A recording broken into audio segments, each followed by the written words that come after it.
7 o'clock? Valiant effort. It is now 7 o'clock. Yes. It's 7 o'clock. Good evening, everybody. It is 7 o'clock, May 2nd, 2022, and we are calling to order a special meeting of the Human Affairs Committee in the Aldermanic Chamber and via Zoom teleconference. The meeting link can be found in the agenda and on the city's website. We're going to start by taking a roll call of attendance. There is not anybody on our committee who's attending via Zoom, but I think if Director Sullivan would mind just identifying himself and if anyone's in the room when it says turn, that might be helpful. He's not here yet. Okay. Oh, You want let's just slowly call the roll. His clock is running a little slower. Alderwoman Shoshana Kelly. I'm here. Alderman Melbourne Moran Jr. Alderman at large Moran did contact me and let me know that he wouldn't be able to attend tonight due to a family emergency. Alderwoman Gloria Timmons. Alderman at large Gloria Timmons had advised that she'd be going on vacation this week. The clerk, Patricia Klee, is here, and Alderman Lopez, Thomas Lopez. I am here. Mr. Chair, we have 1, 2, 3 in attendance, right? Yep, also in attendance we have Deb Chisholm, Interim Urban Programs Manager. We are expecting Matt Sullivan, Community Development Director. And we have Alderman at large President Lori Wilshire with us as well. So the reason for this is because we were having our second public hearing and we had to table it because we were waiting for numbers from HUD. So we didn't complete or close that public hearing. And then we also have to have a meeting, committee meeting in order to re-refer this back to the Board of Aldermen. Ms. Chisholm, would you feel more comfortable like one of the seats maybe? I know we're a little close, but. This is an administrative exercise for those of you watching from the public because we still haven't heard from HUD how much money we're having, and this is the third time we've met since they didn't quite tell us yet. So they say the sequel's the best of the trilogy and then the third one's like not as good, so I think that's what we got here. We asked a lot of salient questions of Ms. Chisholm and Director Sullivan. We developed a plan. We put on the record all of the applications and CDBG requests that were made, and yet we still don't have more information from the previous week, I don't believe. Alderman Wilshire, if we do this public hearing, we've already heard public comments. Should we redo the testimony?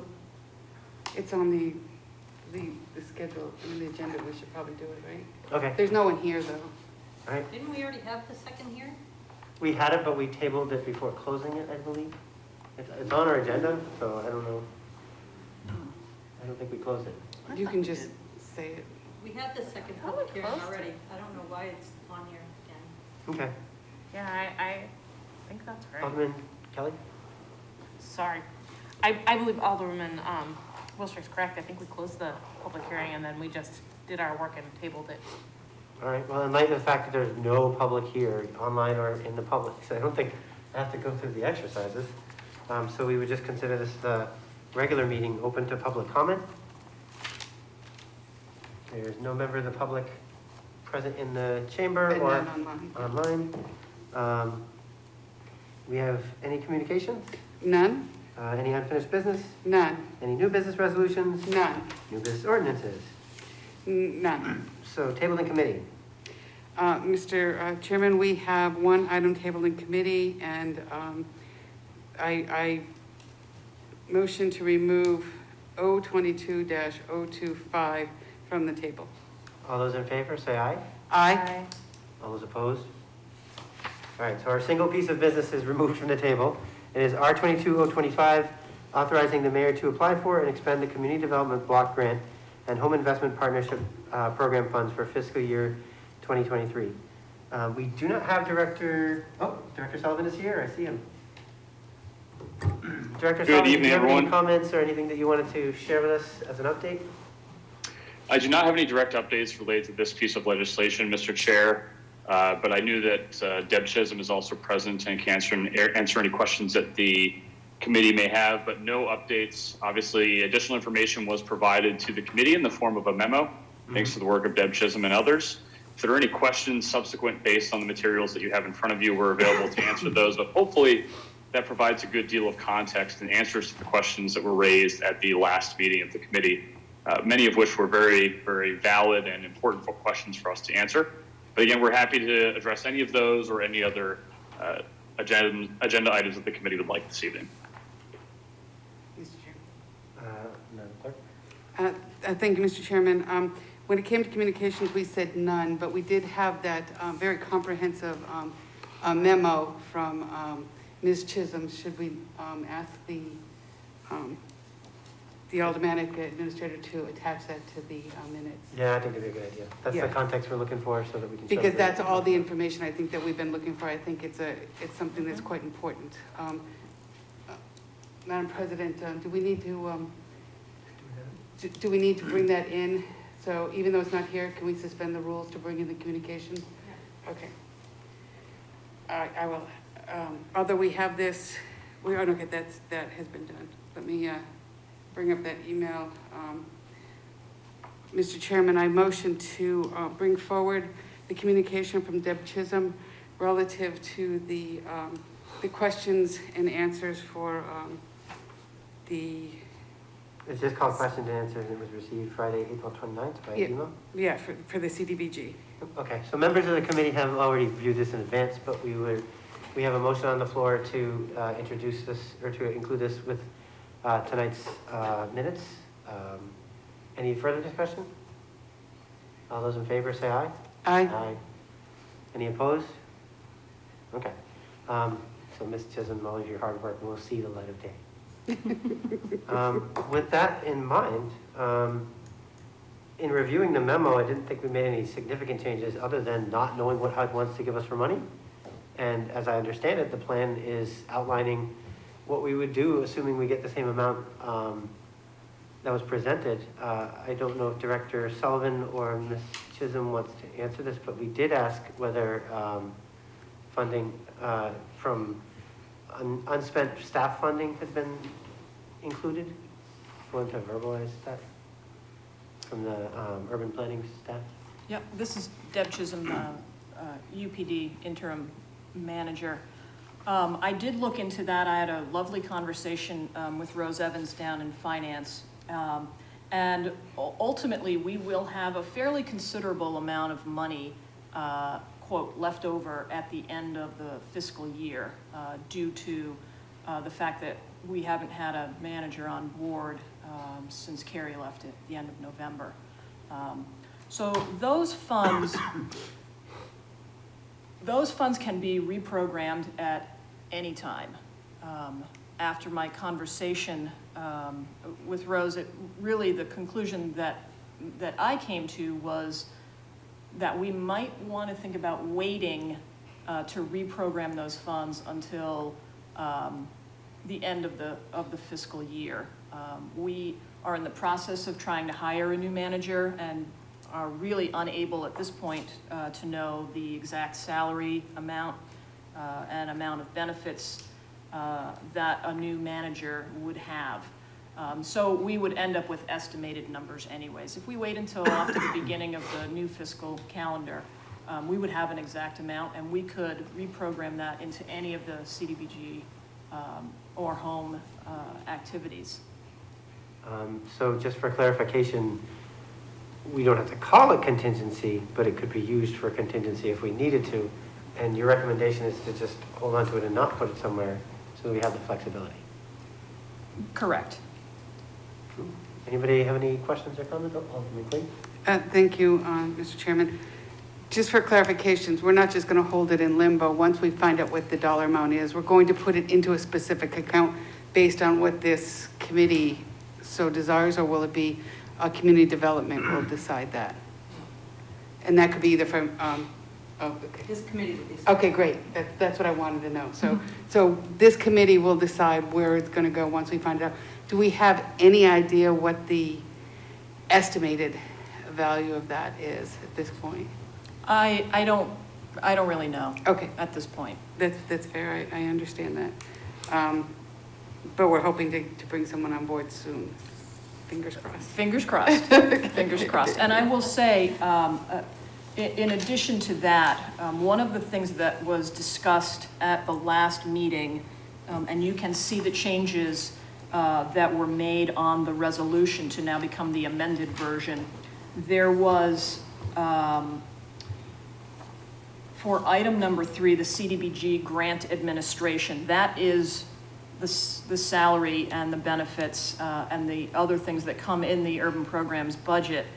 And the change that's made indicates that that amount would be capped at what it currently is, $141,800.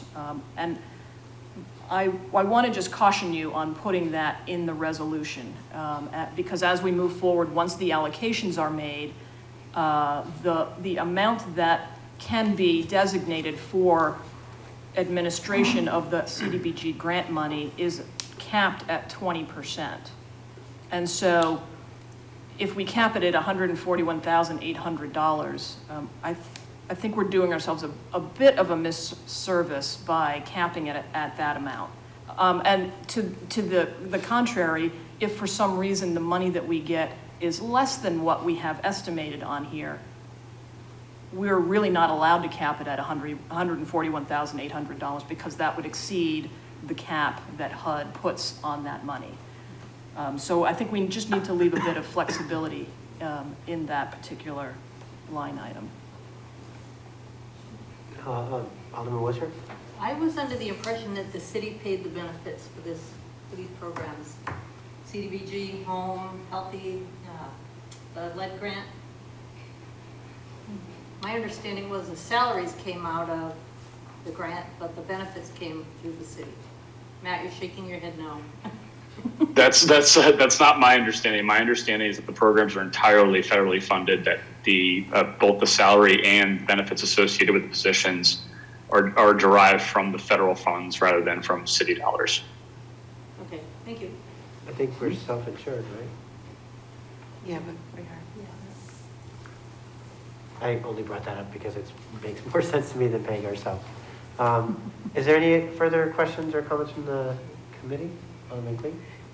Thank you, and I think this actually goes to Madam President Wilshire.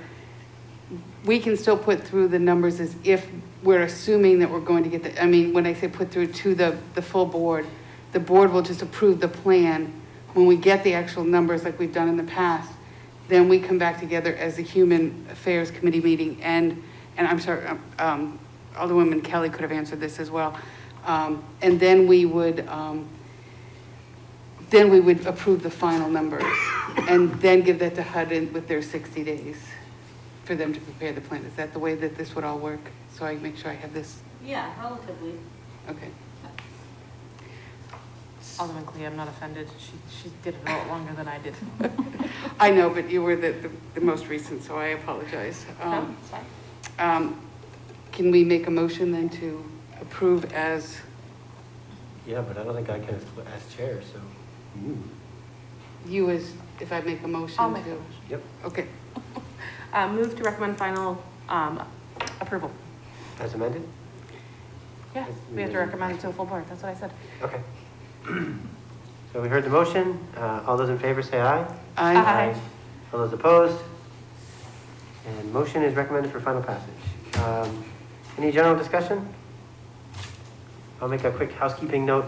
I had invited a bunch of the staff members to the previous meeting to talk about building code enforcement, health code enforcement, development projects. Hopefully they're going to ease the burden of, or the concerns in the city about access to affordable and low-income housing. And last month they were not ready. This month some were prepared, but at the same time it was supposed to be the focus of the meeting. So we will meet next week, and it will be our topic. So we'll be able to take a deep dive in, see what all the different departments are doing, and really get an idea of what the city is doing to kind of address these situations.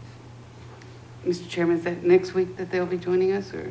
I believe so, yep. It was our regularly scheduled one. This one, Yeah. Alderman Kelly graciously ceded the personal administrative affairs. Alderman Kelly? I actually just had a follow-up because you're kind of talking about some stuff that we did in substandard. Did we decide to put all the substandard in here? Yep. Okay, so we So are. the former role of the substandard living condition, one of the reasons, correct, I'm going to speak for Alderman Wilshire, is in dissolving that was because those roles were traditionally handled by this committee. Mhm. So same idea of introducing committee members to potential areas that legislation might be pending on, so that we have an idea of what we're talking about, what we're doing when it happens. Great, thank you.